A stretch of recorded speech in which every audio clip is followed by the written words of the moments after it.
Buenas tardes. Antes de empezar la presentación, quisiera dar gracias a la primera Conferencia Regional Sudamericana IAG y al segundo Congreso Argentino de Geología aplicada a la ingeniería y al ambiente.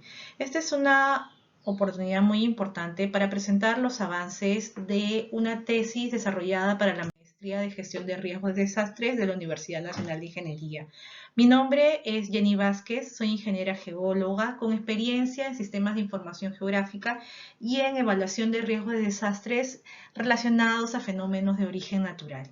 El nombre de esta presentación es Técnicas de geoprocesamiento aplicadas a la identificación de áreas susceptibles a movimientos en masa en obras lineales. Para dar inicio a esta investigación, se realiza un proceso de identificación de la zona de estudios. Para esto se hizo un recuento de toda la red vial con la que cuenta el país. Y nuestro país cuenta aproximadamente con una red vial de 144.499 kilómetros, en donde más del 80% de estos kilómetros pertenecen a redes viales vecinales. Esta información, según el Ministerio de Transportes, del 2017. En los últimos 19 años, según el inventario de GeoCadMin relacionado al INGEMED, se ha registrado la ocurrencia de más de 25.000 fenómenos de remoción en masa en todo el país y muchos de estos eventos han afectado directamente a las vías. Entre ellos, los eventos relacionados al fenómeno del Niño ocurridos entre el 2017 y el 2018. El proceso de búsqueda de información consistió en correlacionar la información de todas las vías del país versus el inventario total de fenómenos de remoción en masa, en donde se tuvo como resultado varias carreteras con una gran densidad de eventos ocurridos. Una de ellas, o la carretera que tiene mayor densidad de fenómenos de remoción en masa, es la carretera LM 116 Santa Eulalia Marcapomacocha. Esta ruta ha sido identificada como parte de la ruta PE22 y además este reconocimiento de densidad de eventos también ha sido registrado en una resolución ministerial del Ministerio de Transportes. Como pueden ver, en esta imagen se muestra que existen carreteras con una mayor densidad de eventos. Para hablar acerca de las metodologías de elaboración de mapas de susceptibilidad, es importante saber de que existen los métodos cualitativos, los métodos cuantitativos y los métodos semi-cuantitativos. Finalmente, el estado del arte menciona o muestra los métodos de aprendizaje automático. Esta publicación se desarrolló basándose en métodos estadísticos que posteriormente vamos a mencionar.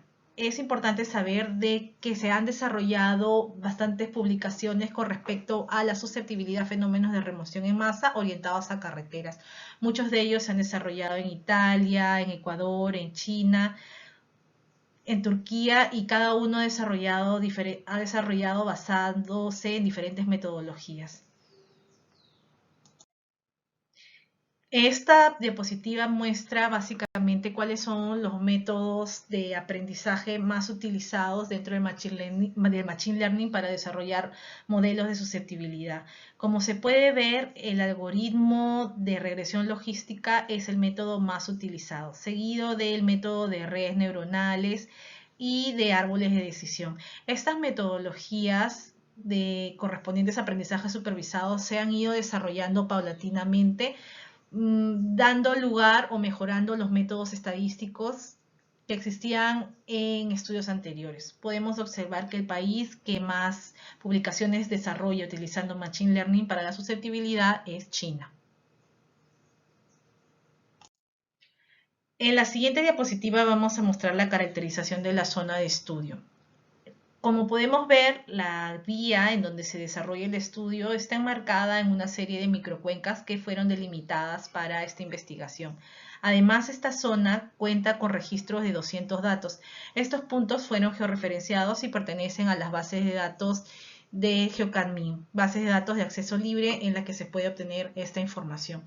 El análisis estadístico muestra que existen zonas con un mayor porcentaje de ocurrencia de estos fenómenos. Estas zonas se desarrollan a la altura de las progresivas de kilómetro 12, el kilómetro 20, el kilómetro 34 y finalmente hacia el kilómetro 72. Además, dentro del inventario de fenómenos de remoción en masa se realizaron diferentes histogramas para ver las relaciones que existen entre los factores condicionantes de los fenómenos de remoción en masa y el porcentaje de ocurrencia de los mismos. Se puede observar que existen relaciones entre las pendientes de rango medio y la ocurrencia de estos fenómenos. Por ejemplo, la mayor cantidad ocurre en las pendientes que van de 20 a 35 grados y asimismo la mayor cantidad de eventos ocurren en las rocas de origen volcánico. Asimismo, se puede decir que la mayor cantidad de eventos de fenómenos de remoción en masa ocurren en las vertientes coluviales de detritos. Para caracterizar la zona de estudio, aparte del inventario que se obtuvo del GeoCadMin, también se delimitó cada uno de los eventos. Estos inventarios inicialmente se obtienen en forma de puntos, pero para un mejor análisis, cada uno de estos puntos se tomaron como base para delimitar las zonas de ocurrencia de deslizamientos o de flujos y ser llevados a polígonos para poder delimitar las áreas y poder realizar un análisis estadístico más consistente. Para esto se utilizaron estas mallas que se ven acá en color azul que nos van a permitir que definamos áreas con mayor precisión. Además, fueron de mucha utilidad las imágenes de buena resolución.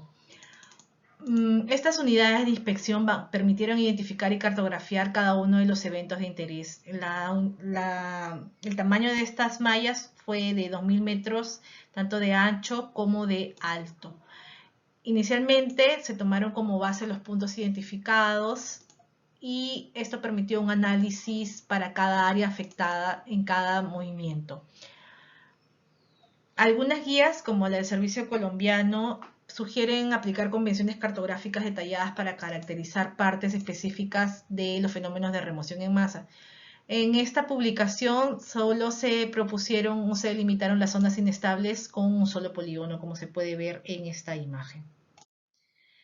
Acá se ve un esquema de planteamiento metodológico con un diagrama de datos y metodologías empleadas. Como se puede observar inicialmente, como input inicial, tenemos un mapa de elevación digital de donde se obtuvieron las microcuencas y la definición de las direcciones de flujo. Después se obtuvieron de datos gratuitos las unidades litológicas, geomorfológicas, uso de suelos, al estilo Shape. Esto se transformó a formato raster, en donde fue clasificado. A partir de ahí se obtuvieron material para utilizar 3 metodologías distintas. Se utilizó el análisis multicriterio y además el índice estadístico y la metodología de pesos de la evidencia. Estas dos últimas metodologías corresponden a análisis estadísticos que llegan a ser más consistente que un análisis multicriterio. Muestran relaciones combinadas entre una variable dependiente, que vendría a ser la ocurrencia de los fenómenos de remoción en masa, y variables independientes, que son los factores que causan los mismos.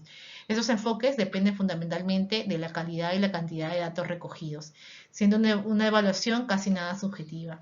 Finalmente se obtuvieron con este proceso 6 modelos, 2 modelos correspondientes a la evaluación multicriterio y 4 modelos correspondientes a los métodos estadísticos.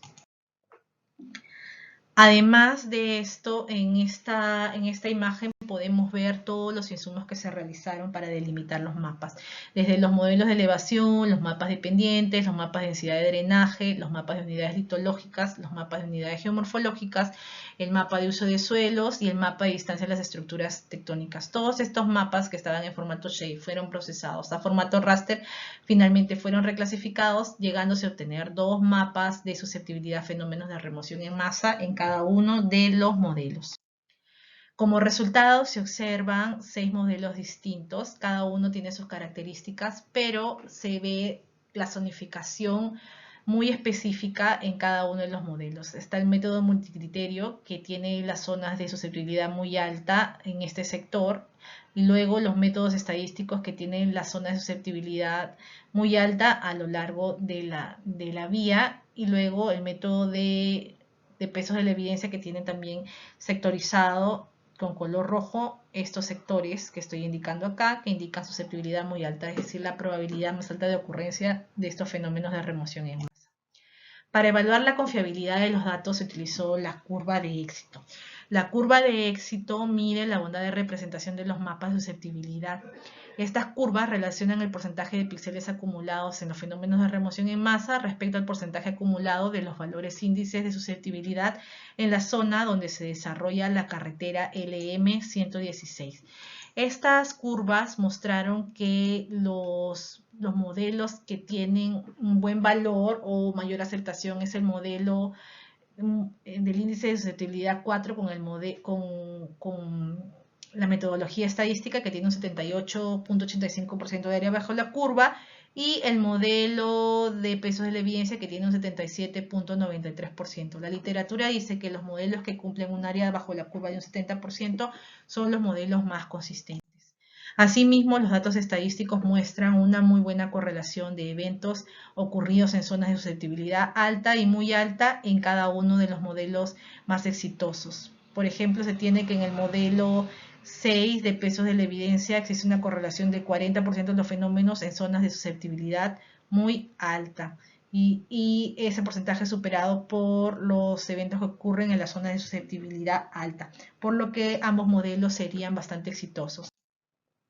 Acá se puede ver una sectorización de cada uno de estos modelos en zonas específicas de la carretera. Este es el mapa general en donde se ven 3 sectores importantes y se ve acá que, por ejemplo, alrededor del kilómetro 14 hasta el 36, en las zonas de alta susceptibilidad, se ve que existe una correspondencia con los fenómenos de remoción en masa. Lo mismo en estos 2 sectores que están indicados acá.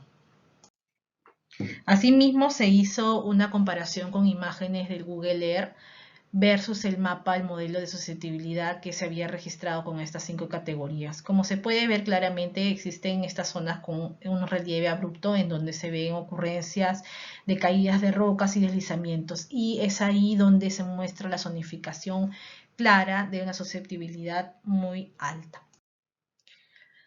Como conclusiones de estos análisis, podemos decir que las obras lineales resultan fundamentales en los procesos de planificación territorial y tienen un papel fundamental en la toma de decisiones sectoriales. Es por esta razón que se le debe dar una especial atención para proteger su integridad y funcionamiento.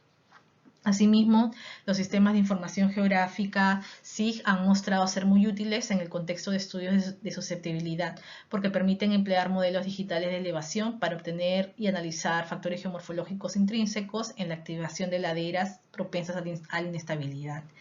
El uso de información geoespacial, el libre acceso de las plataformas geoespaciales de entidades estatales como INGEME, Ministerio de Transportes, entre otros, es fundamental para definir la zona donde se desarrolló este análisis. Esta información permitió conocer una gran cantidad de procesos morfodinámicos que se desarrollaban en la carretera ML116. Es importante recalcar que en este artículo se utilizaron 3 métodos ampliamente conocidos en la evaluación de zonificación de la susceptibilidad, como es el análisis jerárquico, que depende de la experiencia de la persona que realiza este análisis, y 2 métodos estadísticos bivariados, como son el índice estadístico, WI, y los pesos de la evidencia, WOF. Estos 3 métodos fueron implementados a través de herramientas geomáticas permitiendo analizar la relación directa entre los factores condicionantes y los fenómenos de remoción en masa. La delimitación de la zona de estudio se realizó tomando como límites las microcuencas y esto permitió evaluar las características del terreno y asegurar su análisis de forma objetiva. Finalmente, el modelo 6, en donde se utilizan variables más específicas como la distancia de las estructuras tectónicas, la densidad de drenaje, elevó el nivel de precisión del mapa de susceptibilidad. Para concluir la presentación, nuevamente quiero dar las gracias por permitirme presentar los resultados de esta investigación que esperemos que sea de mucha utilidad para el sector de construcción de carreteras. Muchas gracias.